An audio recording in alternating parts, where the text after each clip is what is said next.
ধানের ক্ষেতে সরিষা রোপণ করা হয়েছে। আজ তাই দেখতে যাচ্ছি আমরা।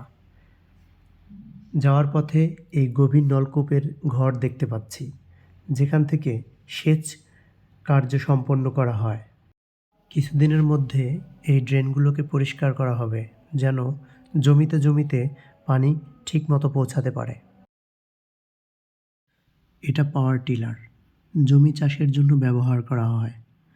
উপরে টেন দেওয়া আছে, কারণ পাওয়ার টিলারটি যেন রোদ, বৃষ্টি এবং কুয়াশাতে মরিচা না আসে।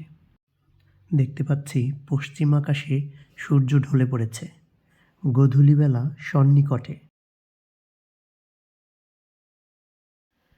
সামনেই দেখতে পাচ্ছি কি দারুণ মায়ায় হলুদ শাড়ি পরে বাতাসে দোল খাচ্ছে সরিষা গাছগুলো। প্রকৃতি যেন তার নিজ প্রাণ ফিরে পায় এই রঙে।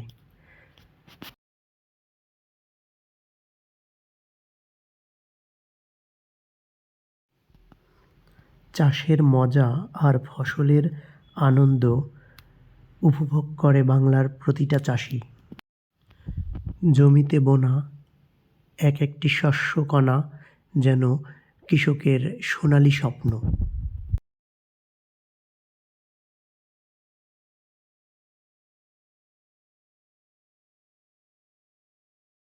ওই দূরে তাকিয়ে দেখুন, কুয়াশা তার আপন চাদরে ঢেকে দিচ্ছে পুরো প্রকৃতি।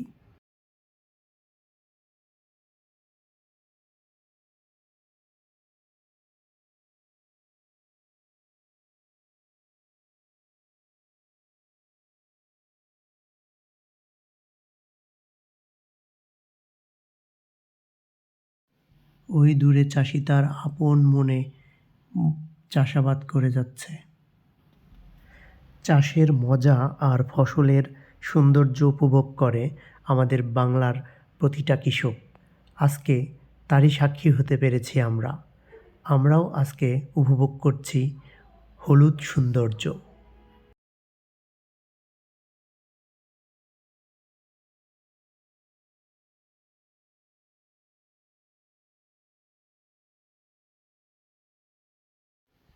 এমন সৌন্দর্য দেখতে হলে অবশ্যই আসতে হবে কোনো গ্রামীণ জনপদে, যেখানে চাষ করা হয় এই সোনালি স্বপ্ন, এই হলুদ স্বপ্ন।